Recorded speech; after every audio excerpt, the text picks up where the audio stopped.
I'm here to continue our lesson for chapter 2. So I will discuss the functional group structure and uses.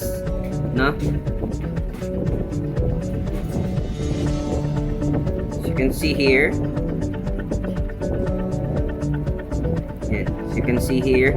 So, but first, I will discuss to you the three functional group that you will be needing, especially the functional groups hydrocarbon containing. First is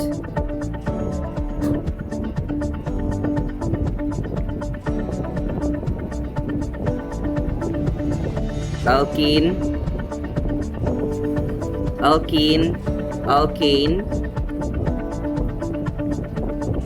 and alkyne. Alkane is single bond. Remember that. Alkene is single bond. Alkene is double bond. Alkyne is triple bond. And we have aromatic. It is composed of benzene ring. No? Yan.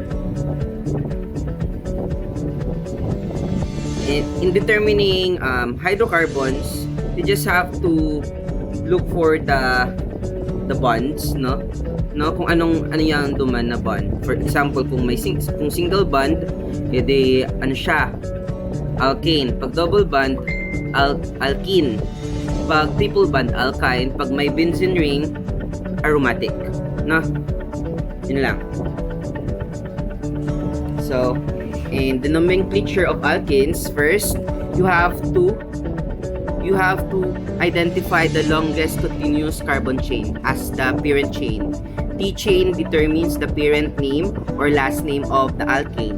Number the chain beginning at the end that it's closest to any substituent, thus ensuring the lowest possible numbers for the position of substituents. No? So structure of alkenes.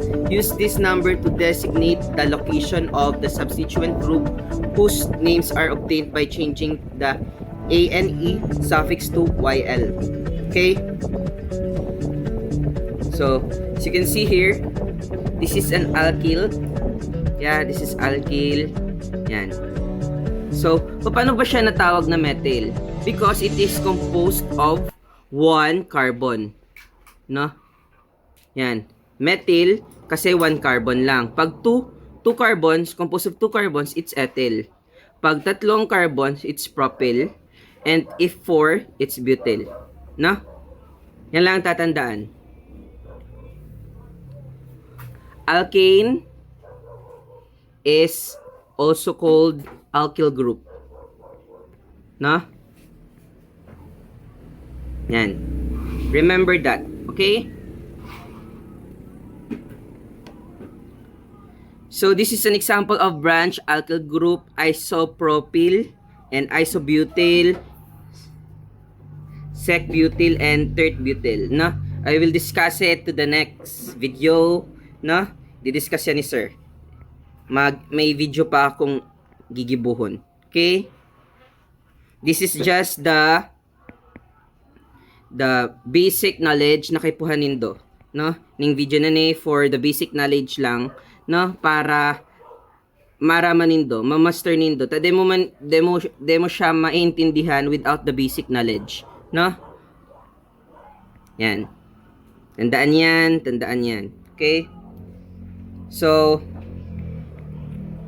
if an alkyl substituent group appears more than once, use the prefixes di, tri, tetra, penta, and hexa, meaning 2, 3, 4, 5, and 6 respectively. I repeat, if an alkyl substituent group appears more than once, use the prefixes di, tri, tetra, penta, and hexa, meaning 2, 3, 4, 5, and 6 respectively for each type of alkyl groups. Number 2, list the substituent group alphabetically.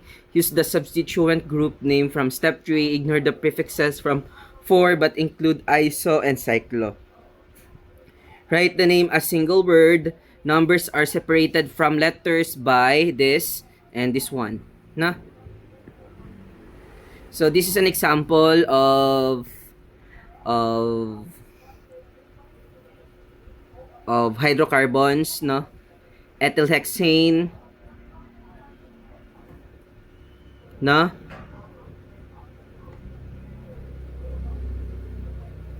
Yan. As you can see here.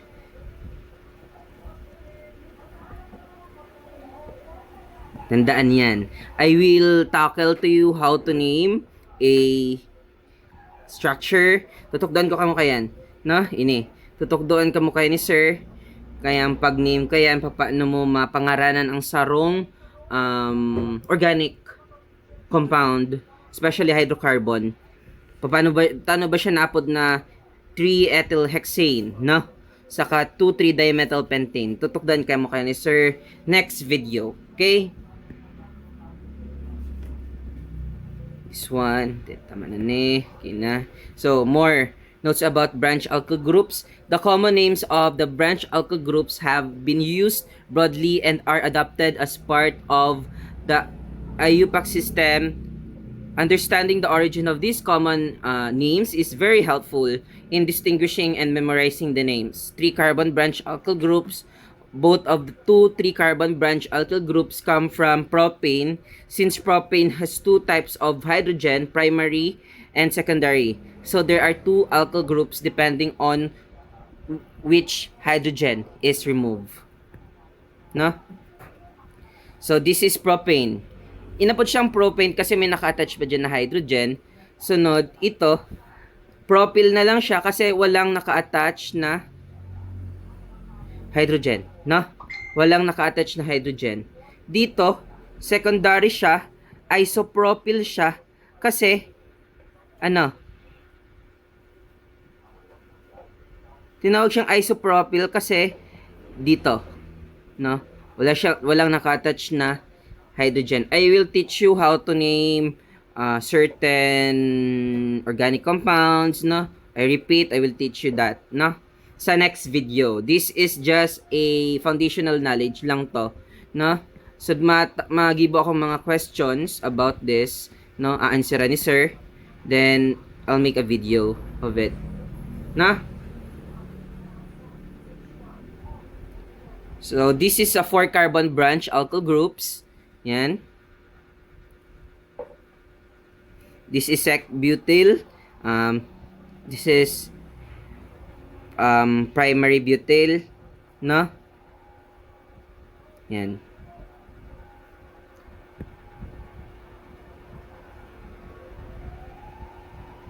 Yan. Third siya kasi naka-attach siya sa 3 carbon, no? Yan. Yan.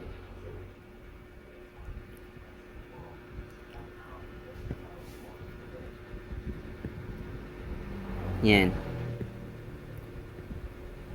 So this is the functional groups that you have to be familiarized with: alkene, alkyne, aromatic ring, alkyl, alcohol, ether, nitrile, nitro, amine. Yan ang kipanindong maaraman ng mga functional groups. You need understand, and look for its purpose and uses in agroforestry.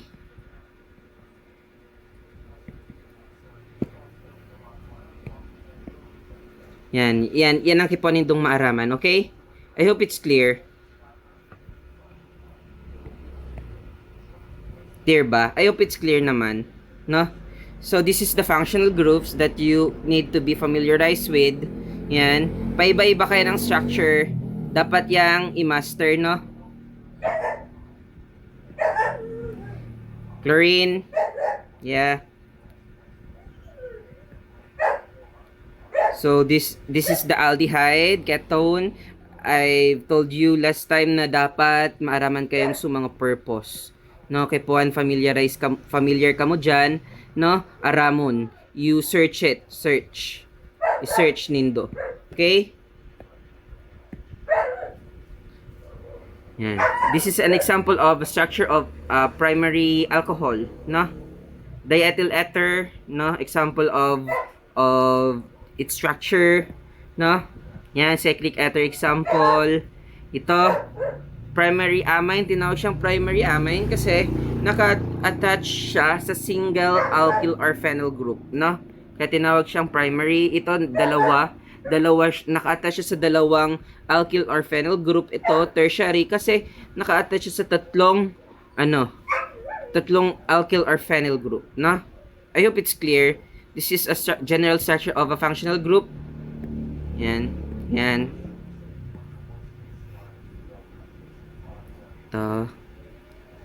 So, in IUPAC naming of organic compounds with functional groups, highest priority functional groups determine the suffix. Longest carbon chains include the highest priority functional group. Number the change to give the lowest number to the principal functional group. Lower priority functional group and substitute are named as prefixes in alphabetical order. Multiple bonds, alkene-alkyne, follow specific rules when not the principal group. No? Tandaan yan. So, this is the degree of unsaturation index of hydrogen deficiency. Degree of unsaturation index of hydrogen deficiency. Yan, tandaan yan. Tandaan yan, ha? Remember that. Okay? I will teach you this. I will make a video about degree of unsaturation. No? Tutok doon ni sir. So, I hope that you listen, no? You listen and take notes of our lesson for today.